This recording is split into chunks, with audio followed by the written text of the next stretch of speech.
people living in disinvested communities having a voice in what the city should look like. That's my dream. And to me, that means, how do we support building community power? How do we help residents get the knowledge they need to be at the table? And also, how do we ensure that power brokers respond to community power? These are the things that make the difference. I could point to a lot of issues that I'd like to see different outcomes on, but to me, the bottom line is, if communities have power and use that power, our city will look completely different a decade, 2 decades from now. This is a time of transition in America. For those of us working in city building and community development, this is a moment to be daring, to dream big, and speak the future we want into being. Our cities have talent and ideas. That's not the issue. The question is whether we will listen. We invited some great minds across cities to hear what they're thinking about their own work in this moment and how they're building what comes next. Joining us from Detroit is Kevin Ryan. Kevin is a champion of organizing, activism, and power building through his work in philanthropy.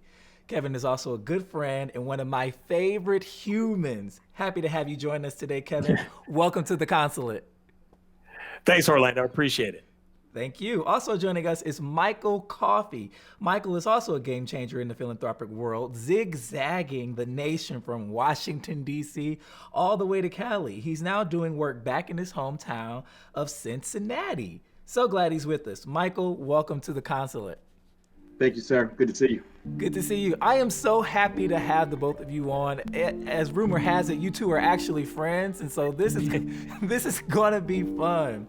I really want to start by, leveling grounding us in the year, right? We just got through 2020, we're in 2021. But in 2021, how would you describe your place in the field of city building? Michael, we'll start with you. You know, I have to say, I just got a promotion. Congrats.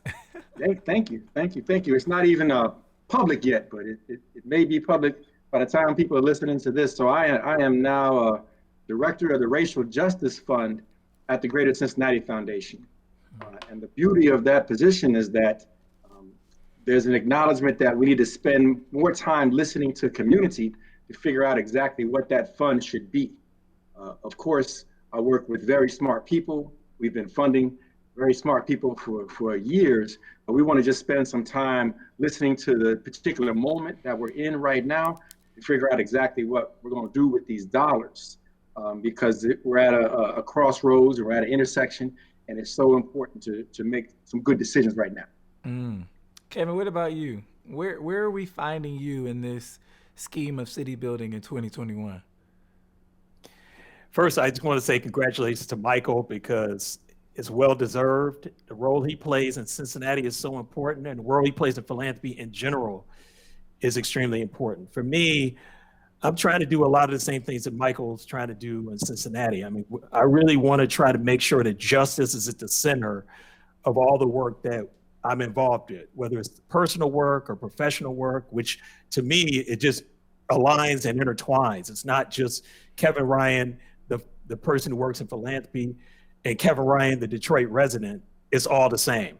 I look at the work that I'm trying to do as a way to make change, support change in any way and every way possible. So I'm excited about what 2021 can bring, because I think with each new year, particularly after the tumultuous year we had last year, there's a lot of opportunities for us to do better.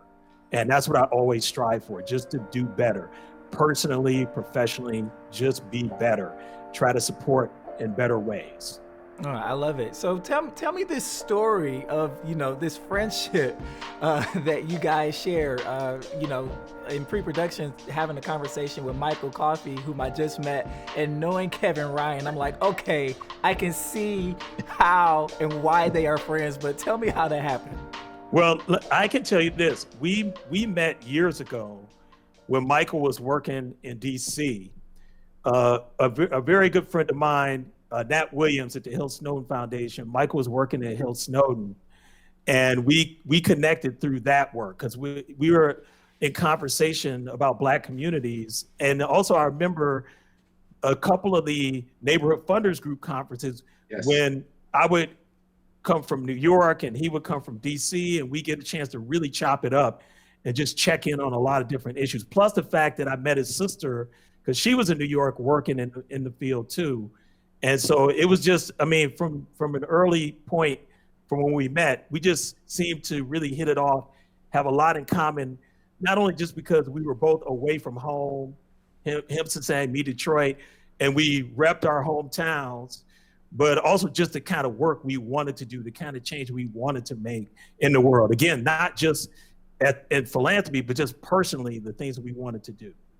I keep hearing this theme about, the cross section of, professional work and, a personal calling. Michael, I'm wondering, where the two intersect for you. Like, is it, all coming together, your personal mission for your life spills over into your professional life and the work that you do? How do you reconcile the two? Well, most of my positions before taking the job with Greater Cincinnati Foundation was preparing for this moment and for this job. So being in Washington, D.C. as a grant maker, being in California as a grant maker, and just learning all that I could from my coaches and my mentors there were just getting me ready to come home and to do good work. My mentors at home said, go make some mistakes in other cities, learn the lay of the land, because you already know the lay of the land here, but make your mistakes somewhere else, and then come home where we need you. So they were just on me pretty regularly about coming back to Ohio. And I actually did not think I was going to ever go back. But once my daughter was born, it became clear that she needed grandparents and cousins, and she needed what my sisters and I had growing up. And it was just very clear that life wasn't about me anymore. It was about her and her brother.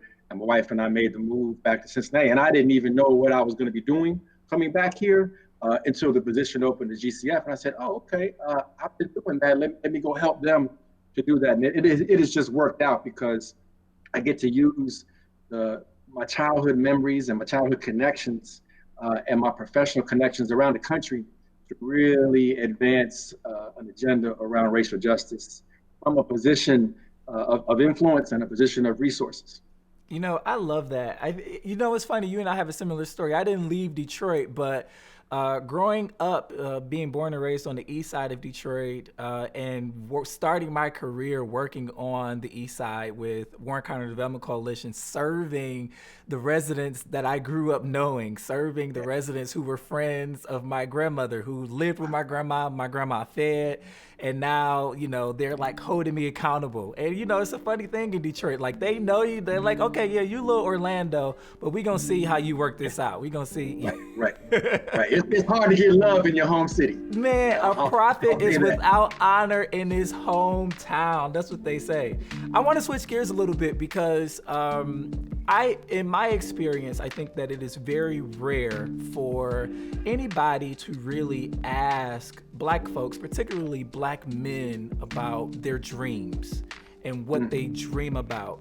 The both of you have an amazing affinity for your hometown. Michael, you're in Cincy. Kevin, you're in Detroit. And so I want to ask, what is a dream you have for the future of your city or community? Kevin, we'll start with you. To me, it's real easy. I mean, people living in disinvested communities having a voice in what the city should look like. That's my dream. And to me, that means, how do we support building community power? How do we help residents get the knowledge they need to be at the table? And also, how do we ensure that power brokers respond to community power? These are the things that make the difference. I could point to a lot of issues that I'd like to see different outcomes on, but to me, the bottom line is, if communities have power and use that power, our city will look completely different a decade, 2 decades from now. That's interesting because, the dichotomy here in the city of Detroit is that community power will also look very Black. and very colored, if you will, juxtaposed to the traditional power brokers. That's a tad bit more diverse and a tad bit on, the melanin deficient side, right, Kevin? So I think it's a great cause. And Michael, you spoke a lot about racial justice, and so I'm really interested to hear about your dream for your city. And really, what does on top of that, what does racial justice look like for you in the city of Cincinnati? Oh, racial justice comes in many forms and shades.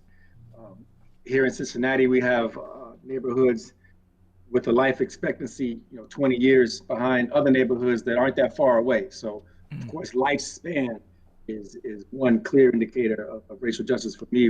We have made some successes in our infant mortality rates in decreasing, or at least bringing some parity to the infant mortality rates, such that Black youth or Black babies are not dying in the way that they did maybe 5 years ago. There was a concerted effort by several organizations that said, hey, for us, racial justice is just being able to live as a baby and being able to see one or two. So that's a big thing here in Cincinnati that we're struggling with. And for me, I just think about the history of Cincinnati being on the front line of freedom with the Underground Railroad. We have our National Underground Railroad Freedom Center here, but I just want to say that we have our history of being freedom fighters that dates back, hundreds of years. I just want that history to live into the present, and I want to see our corporations take a stance and set a model for other corporations around the country and the world. I want to see our government, our city officials, our county officials really honor that history, being on the front lines of freedom and live into their roles with responsibility. We've had some challenges in recent months with convictions or allegations. Some court cases happening right now with the FBI. So I'm looking forward to a new election this year, some new leaders coming in to power who maybe have a different vision for Cincinnati that's more focused on community residents. Yeah, I love what you said about Cincy really being on the front lines of, fighting for freedom. I want to ask you, our residents, particularly Black residents in Cincy, free? Ha. Woo. There's so many levels to that. There a lot of us are struggling just to get housing. Affordable housing is a big issue. The lack of affordable housing is a big issue here. Transportation, we don't have a great public transportation system here. So, I mean, I'd have to say no. I'd have to say no, because a lot of us are just struggling day to day, especially during this pandemic. We're struggling to get our kids a quality education, and the schools are doing what they can in this remote environment. But yeah, that is a much deeper question. And what it makes me think of is even the most well-to-do Blacks in Cincinnati question their freedom. Wow. Question what decision power they have over their own lives. And it's just interesting for me to have conversations with them and to recognize that, not to necessarily speak on it, but being in these circles with people of means, I realize that there are people with power who are not using their power, who don't see themselves as free. So you asked an excellent question there, and I don't have the answer. That is a question I explore every day of my life. Kevin, you work in the largest Black city in the United States, and the vision that you outlined talked about building community power and having traditional power brokers accept and hear that and submit to that community power.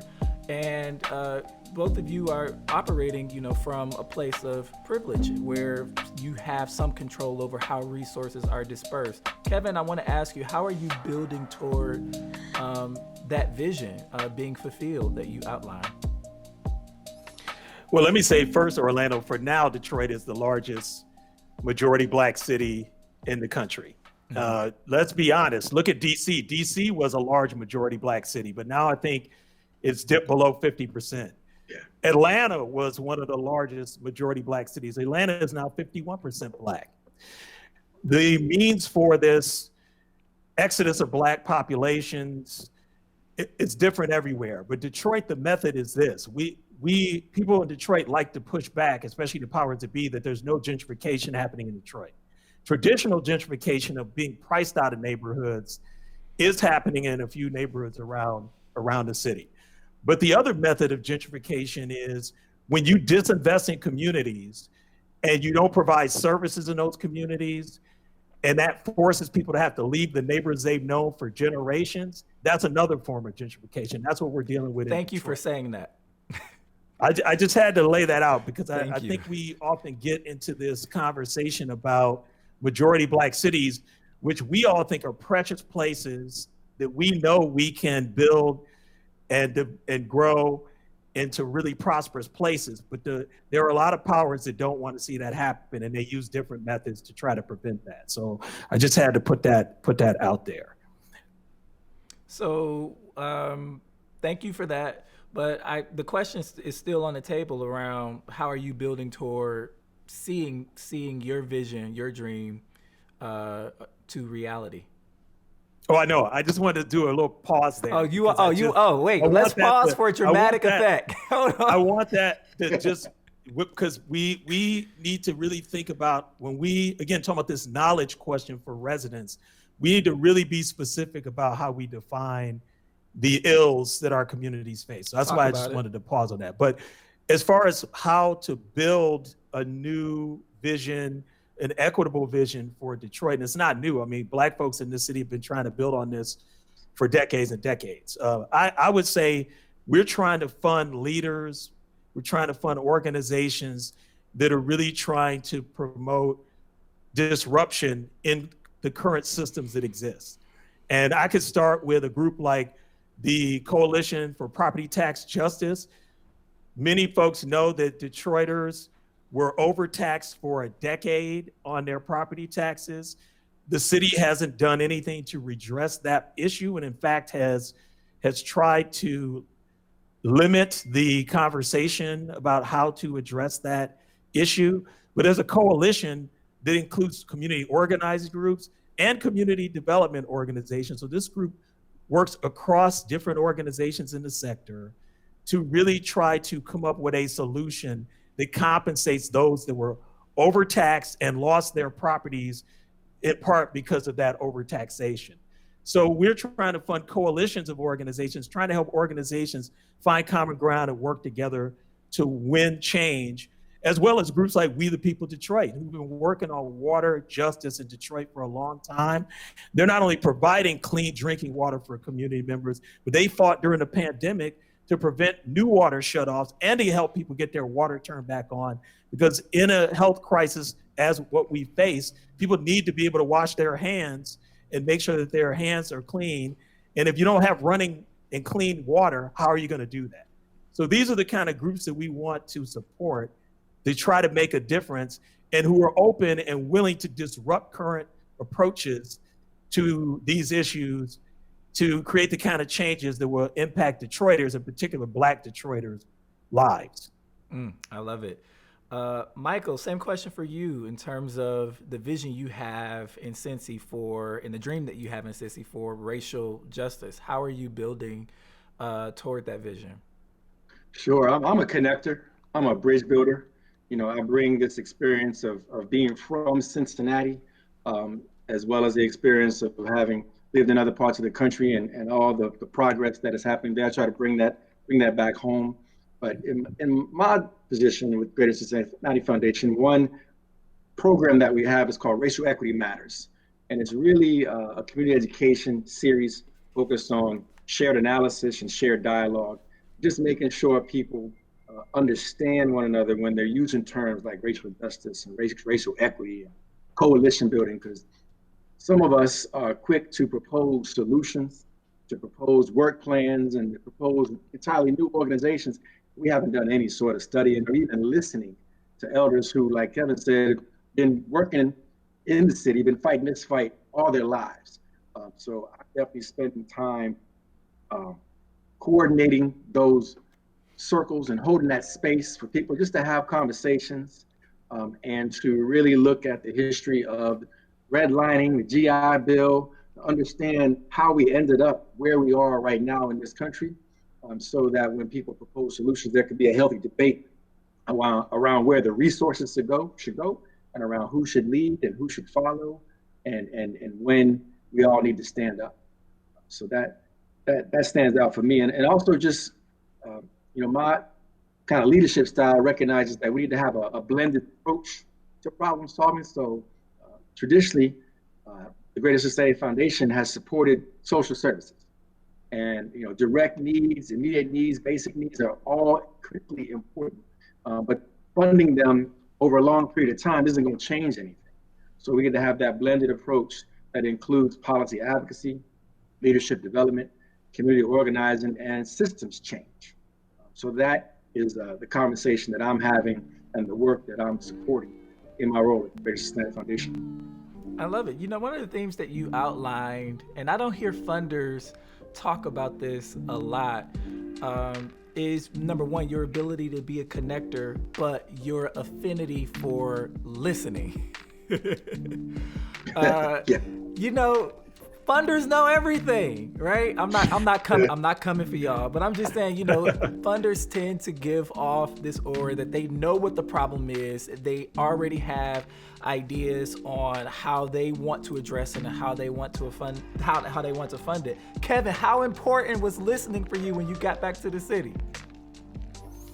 I mean, it's the first thing I did, Orlando. I mean, before I moved back, I made a list of 200 people that I needed to talk to. And without talking to people, how are you going to know what's going on the ground across the city and neighborhoods across the city? The people in the neighborhoods and who do work every day to improve their communities know best. And when you, as a part of what you said, Orlando, the other thing funders like to do is say, we're going to bring in the experts to really help understand these issues. So people, and there's no offense if you got a PhD behind your name or anything like that, but we're going to go and we're going to talk to the so-called experts who have all those degrees and who have all this experience with a consulting group or this and that, rather than actually just going and talking to people in the neighborhoods about what's happening. Who are the real experts? Why is that so hard for people to understand, particularly those in the foundation community who look at, who tend to look at folks in the community as, people they need to save and people they need to, bring the experts to, instead of honoring the expertise and power they already have? Well, I would say this. I mean, if you want to get into why does philanthropy not support community leaders as experts, it's because in general, philanthropy doesn't trust community leaders. That's what the challenge is. We don't trust those leaders to make these tactical and strategic choices about the best approaches for change. The best place-based strategies really require us to support organizations and trust leaders and help them feel empowered and give them resources to have the capacity to really do what they need to do to create change, to develop the strategies and tactics that they need to do to win change. And we can't be afraid if those strategies and tactics move from, sometimes it's negotiating with the powers that be to try to create change. Sometimes it's going to be more confrontational, because clearly if everything was working the way we wanted to and the powers that be were doing right by communities, then we wouldn't have to fund the work that we fund. People wouldn't have to be out in the streets protesting, marching, organizing, if the powers that be would do what they were supposed to do. But since they don't, all the tactics have to be available to organizations. So we can't be afraid to fund an organization that's going to use all the tactics to move and change, if that's what we really want. And I would ask the question in philanthropy, do we really want to see the kind of changes that we say we want?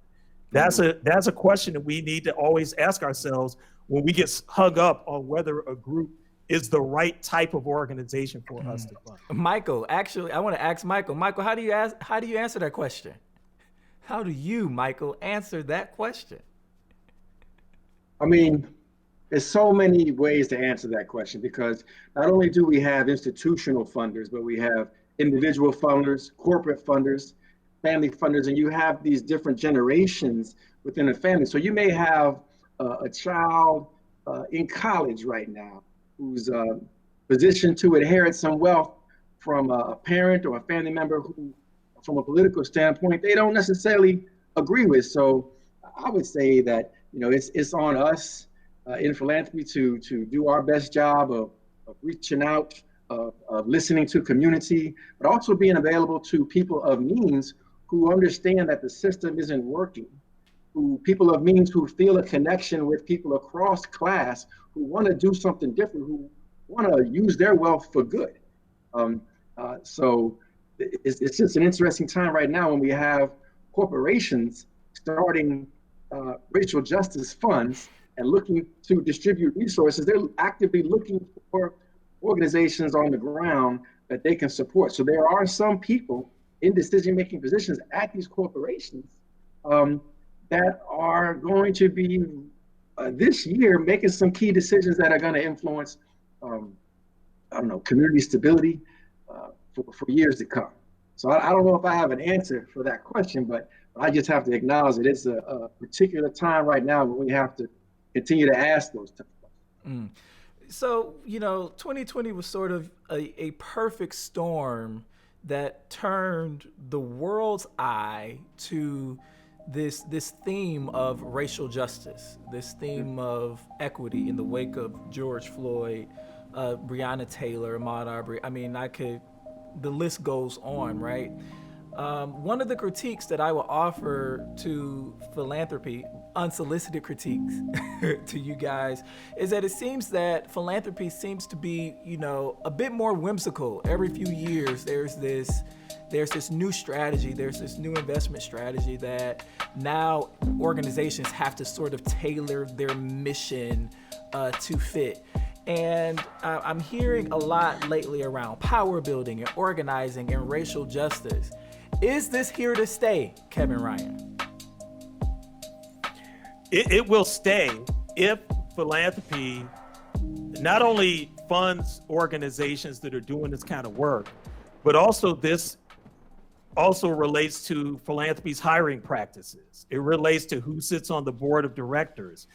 If we are really to take this seriously, then people who are directly affected by the issues, people who've been working as organizers and doing this hard work on the ground, they have to be brought in as staff people in philanthropy. They have to be brought in as board members of different philanthropic institutions. We have to create other mechanisms, community funding committees, to where people from communities actually have an opportunity to participate in grant making themselves. For example, in Detroit, we've got the Transforming Power Fund that was developed a couple of years ago, and where community leaders and organizers and activists are making decisions about where resources go. We've got to try to open up the sector so that more voices are in these decision-making roles. So while I agree that we can be whimsical and there's different strategies that we move here or there, I think if you have people moving into philanthropy who have that on-the-ground experience, we could see a lot less of that strategic change that happens every few years. Mike, I want to get your input on that, on the whimsicality of Sure. I philanthropy. mean, most of the donations that nonprofit organizations, that community organizations receive come from individuals. They don't come from big institutional funders, just on a percentage basis. So it's so important to have a community voice in the fund that Kevin described. It's so important to have giving circles. And at the Greater Cincinnati Foundation, we are supporting what we're calling the Cincinnati Black Giving Circle. So we are investing in that circle, and then as other individuals invest and pool resources, that circle decides where those resources go. That's so amazing, it is about sharing Michael. the power. Michael, say more about this Black Giving Circle. That sounds amazing. So it actually, in large part, was inspired by work that came out of the Ford Foundation. So Kevin can speak to that. It predates his time, but it's a legacy that lives on. So when I was in DC, I was asked to join a Black Giving Circle there. and give to Black-led, Black-serving organizations? And I said, of course, because here I am professionally reviewing grant proposals and making recommendations on grants, but what am I doing with my money? What am I doing with my own resources? And that circle in DC gave me a chance to support a lot of youth leadership organizing that's happening in DC. So in coming home to Cincinnati, I understood that I needed to be a part of a giving circle here, and I couldn't find one. So I was part of a group that made one. So we actually connected with a researcher who wasn't in Ohio, but she was from Ohio. So she understood the questions that I was asking her. I kind of said, I said, hey, what does Black wealth look like in Ohio? What does Black wealth do in Cincinnati? She said, let's get some focus groups. Let's get some historians, and let's ask those questions. And so we have a whole report called Giving Black Cincinnati. And after issuing that report, it wasn't enough to have another report sitting on the table. We actually had to form a group of people who all pool our resources and make decisions on what groups we're going to support. That sounds amazing. Kevin, do we have anything like that in Detroit? Well, first of all, shout out to Lynetta Gilbert, who was at Ford at the time and really helped to champion the Giving Circle model within the Ford Foundation. And there's been, I mean, we have Black Leaders Detroit that's been raising money from Black people in the community to re-grant. They actually pivoted and re-granted some of the initial money they raised to support Black small businesses during COVID. I mean, we also have, like I said, Transforming Powers, another group that's doing that. And also as a part of Transforming Power, they're building out giving circles. So, and I mean, it's not just here. I mean, Cincinnati's doing it, like Michael said. Baltimore has collectivity. I mean, this is happening in a lot of cities with significant Black populations are building out these kind of giving circles. Wow, I love it. I love it. Black Leaders Detroit is an amazing organization. I happen to be a continual donor to that. I want to ask. Me too. Great, you're a member, as am I. I love it. I want to ask about, how you see, your biggest barrier or obstacle toward fully realizing the dreams that you all spoke about earlier. What is the biggest barrier that you can see that's in the way of your dream actually coming to pass? Mike, I want to start with you. I would say the biggest barrier is just the belief that we are not connected, the belief that our future is not intertwined, the belief that there is an other, the belief that, folk can really, I don't know, just tell people that they are less than, and then expect those people to respect them and expect them to get in line with what they want them to do. So for me, it's just about that mental process of helping people get back to or understand that, race is an illusion and race is a lie, and that, our goal should be a multicultural society, cross-class society, interfaith society, and that's when we are at our best. One of the racial equity trainings that we host asked the question, why do you want to get rid of racism? And it puts people on the spot if they haven't thought about that, because for me, it's like, well, I want to get rid of racism because this genius comes in all forms, and we need to support genius wherever it is, and we need to support all life, but just genius comes in all forms. And when you interject race into the equation, there's young Black kids who are just not getting the support that they need, and these are our leaders, our future leaders, and we got to figure out how to get to them and get them what they need. Just to follow up, I think America has had probably one of the most effective PR campaigns around black people, Black inferiority, instilling fear of Black people and folks who aren't Black. And I think within our sectors, particularly in the sector of community development, city building, and even philanthropy, we perpetuate some of that same language. How are you providing a check around how philanthropy in your philanthropic organization talks about the people that they are supposed to serve? You say, how am I providing a check for that? Yeah, yeah. Yeah. Because I mean, I'm big on narrative. you, thankfully, Kevin and I are in positions where we can just be clear and direct with people and just ask them questions, ask for clarification, ask them where they're coming from, ask them who they plan to help with their project. You're talking about when a proposal comes in and it seems a little off center in terms of how they're talking about Black folk.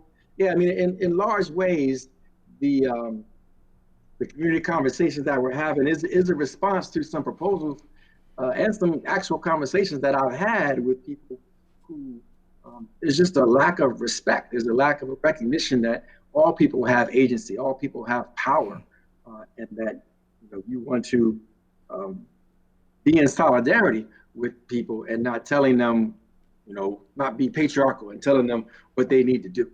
I love the question. I love the question, and every day it's a new answer because there's just these politics that are involved in how you navigate these lines and how you bring in people to question narrative and master narratives.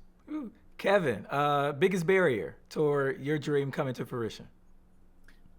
Well, I mean, I agree with both of what you said on Orlando. You mentioned the dominant narrative and how we need to change that. And Michael, you talked about the politics of philanthropy, the politics of the public sector and the challenges there. The only other thing I would throw in is something I mentioned earlier, which is it takes a lot of courage to create disruption in systems that don't work for people. And it seems to me our community residents do that every day. They have to create disruption to get things that they need all the time in various forms and in various manners. It seems to me that those of us who have some privilege and power, we're always risk averse to really creating that disruption. So how we can encourage people to be more disruptive and to think differently about our approaches if we really want to see true community change. To me, that's the biggest challenge that I think we face, because there has to be more of us who are willing to take those chances and even put our jobs on the line if it means it to create change, because people are putting their lives on the line for change. Wow. I think this is a fun question to ask funders, in particular about, lessons, especially within this last year and, being at the beginning of a new year. What have you learned? What has the year taught you? What have your grant partners or your grantees, I don't know how you all refer to them, taught you within this last year, and how are you applying that learning? Michael, we can start with you. Oh, my community partners have taught me agility, flexibility, persistence, dedication, transparency, and just drive. Just drive. I mean, they hold me accountable. When I first started working with GCF, I would tell people, let me be your guy. Like, if you don't know anybody at the foundation and you need something from us, call me first. And this has definitely been a time where we've done that, or they have done that, and we've had to respond to it. So we had to really revamp our process for receiving requests and getting money out the door, because it was just such an urgency around it that we just said, a week, we need to be able to do this in a week, get a request and get it out. So we just figured out how to do that. So and that's something that our community partners have been asking for and questioning for years. So hello, I just, and I have so much respect for them, because they've just been consistent in their critique and their praise. And they're like, hey, it's not about you. They're like, we know you can do better, so we're gonna help you do better. And it's not just the elders; it's also young folk who are in my circles who are kind of saying, "Hey, man, something's not right, and I have some questions for you. What do you do?" So I love it. This year has been very challenging, because I pride myself on not sitting at a desk, yeah, and being out and being in and connecting. We just have had to find new ways to do that, and realizing that a lot of us aren't able to do that, and we need to go out to them. So That's yeah, so dope that's of you to be so accessible to your community partners where they can offer you praise and offer you that critique. And that relationship continues. And, for you to even be able to receive, hey, and it's not about you, but I'm going to tell y'all, we've been asking for years. We need this money quicker. And what COVID did teach us is that systems and things can shift at a rapid pace when they absolutely need to. right. Kevin, Yep. what did you learn? What did you learn, Kevin? I mean, it's a mirror of what Michael said. I mean, I learned all of those lessons too. One of the things I won't say learned, but has been reinforced because of the tragedy and devastation of COVID and the racial reckoning that we dealt with in 2020 is that our communities are dealing with deep trauma. Yes. And oftentimes when they are trying to get points across about that trauma that they face and about the challenges in communities, they demonstrate righteous anger. And we have to listen, going back to what we talked about earlier. If people are angry, they have every right to be angry in this city for what's happened to them. They lost their democratic rights. Their communities have been disinvested in for decades. They have a right to be angry, and we need to sit there and listen. If they're angry with us because we weren't doing what we needed to do, you need to sit and listen. Don't get defensive and comment back and try to defend yourself or your institution. Just listen and do better, as Michael said. Do better. Wow, I love it. I want to put a button on this because we talked about dreams, we talked about barriers, and we talked about lessons. But I want to talk about the future as we wrap up. We have a little bit of time left around hope, and specifically what is giving you each hope. Michael, what gives you hope? Oh, I mean, I'm just so blessed and fortunate that every day I get to be on the other end of a email or a Zoom session or a phone call with someone who wants to improve her city, someone who wants to improve his neighborhood, someone who has ideas, someone who has resources. So it just gives me hope that there's so many people who are stepping up right now, so many people who are taking initiative to to be the change that they want to see, and then to spread that and support others in being the change that they want to see.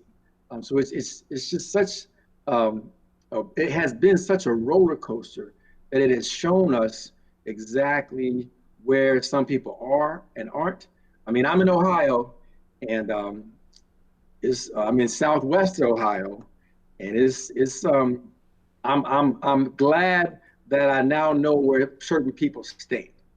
I'll walk through my neighborhood. I remember the yard signs before the election, but now people have their flags up. It's like, what is this about? People are letting me know where they stand, who they are, and I appreciate that because now it lets me know, hey, this is how I need to organize around that or through that or over that. So I have hope because we've hit rock bottom. We have hit rock bottom, the absolute worst presidency.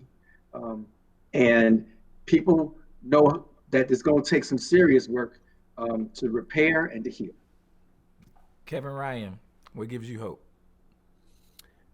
A similar thing. I mean, the people will always give me hope. They're continually fighting for their communities.